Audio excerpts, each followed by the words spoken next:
Hi, Quilt Smarties out there. I'm Maddie from Quilt Smart, and I want to show you today how to do our clamshell. It's a wonderful pattern. It's a quick pattern too. I made a baby quilt in an evening once. That's about this size, and I just love it. You can make it in colors that contrast like this. There's no curved piecing. I'm going to show you how to do that. And you can also make it in colors that don't contrast. Like I really love this one. It's very, very soft and all beach scenes, and I love the beach, so that works for me.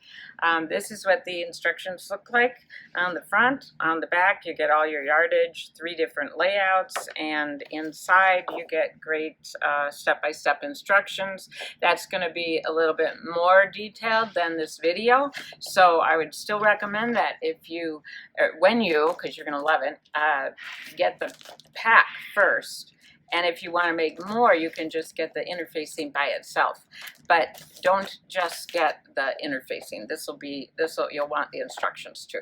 So I hope you're having a great day, and I hope you enjoy this video. Here's the back of our pattern, and here's what the interfacing looks like. And you just cut that apart, and you can see how I did that on this one. All right, and then what you're going to do is sew on this line, on the solid line. And I already did that, so I think you can envision that you just sew on the solid line, on the whole line, and then you trim. And I'm going to show you how to do the trimming and the turning next.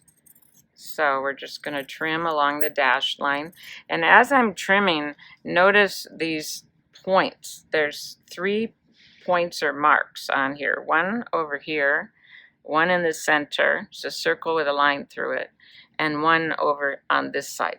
And those are what we're going to match up with another clamshell, and that's how we're going to get such a beautifully flat clamshell with no curved piecing. And it is so cool, and it goes together really quick.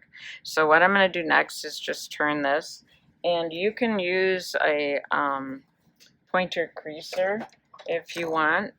If you use this, what you want to do is make sure that you have this between the fabric, not if you have it between the interfacing like you can see it, you're going to poke through.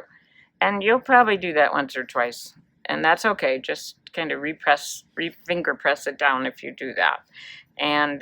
But if you do it just along the edge of the fabric, you get a really nice curved seam. So there we have a beautiful curved seam with no curved piecing.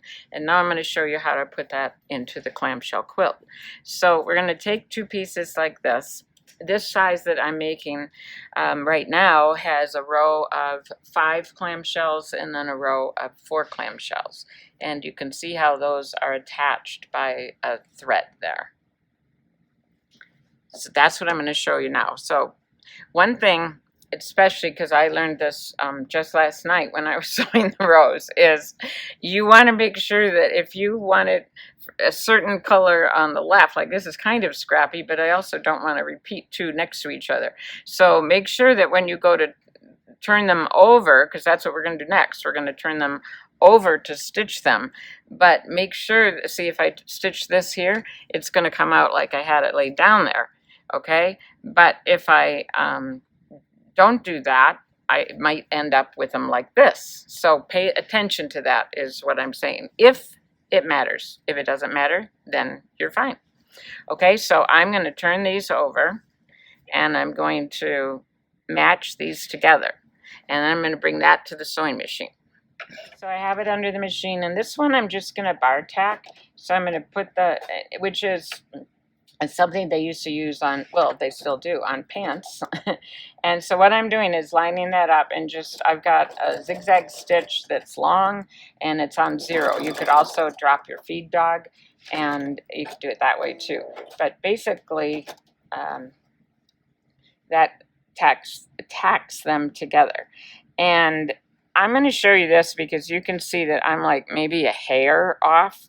That's okay. Don't worry so much about that. Mostly you want to get them to match as close as possible. But there's a lot of wiggle room in this. And then when we put them on here, I'll give you a sneak peek on that first. This thread that you've got there is going to be what your next row mark goes on right above that. So that's how you're going to get this. These 3 points are all going to connect. So let me show you another one. Another way to do this, especially if you have a featherweight and just a straight stitch, you can just straight stitch right across. So put one down and put your needle on the line that's by the circle and just stitch across, and then butt your next one up straight across from that and go across, and then just go back and forth a little bit so that you'll be able to see it really well. That's about it, and I'm going to cut that and show you what that looks like. So the end result looks pretty much the same. So it kind of just depends on what you want to do with your machine.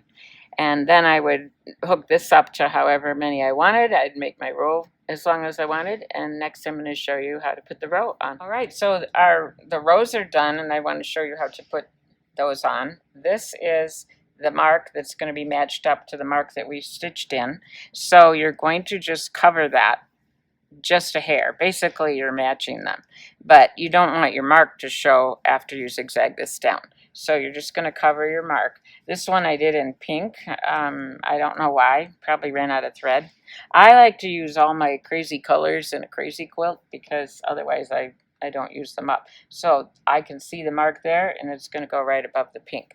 Now at this point you would have it on a pressing cloth, and you would iron it down because it's all fusible, and then it's going to stick, and then you're appliquing it. So I'm just going to remove this row because I didn't actually put it down yet, but this row I did.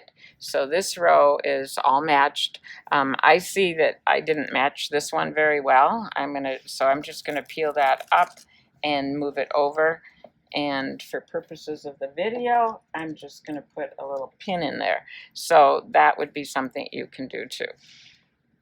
You could also have pulled that up during the sewing process if you wanted. So now we're going to take this, and I used to figure that this was called like sewing backwards because I would normally want to sew the flip side of the applique like this. Feels more natural.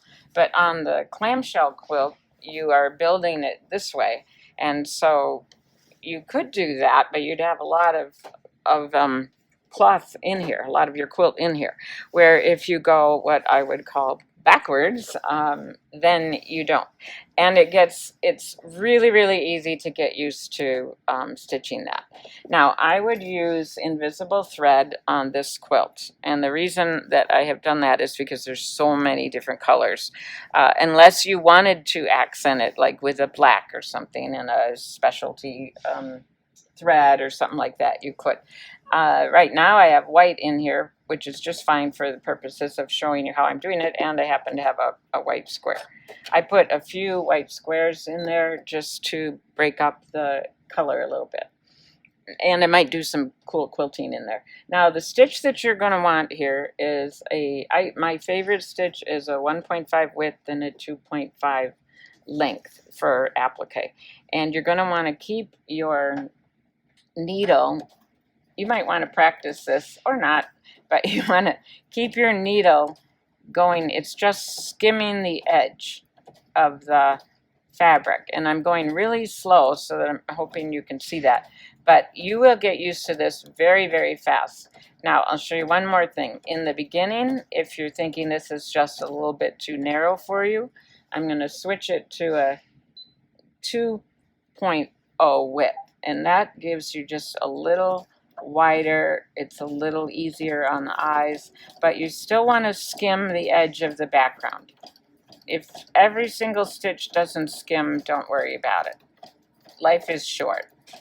Okay, so when you come to the intersection here, if you pinned it, like this one had a pin in it, we're just going to remove the pin and keep stitching. And I use my fingers to kind of ease it together a little bit if it's not already. One more thing on that. I always put these points down first, and then this might be like this or something, but it always, as long as you're matching those points and you go a little bit like this, you're going to get these beautiful curves and beautiful dips. So it's a fabulous pattern for anybody. A beginner could do this and take this to the Quilt Guild and be proud. So I hope you enjoy your clamshell quilt and send us your pictures.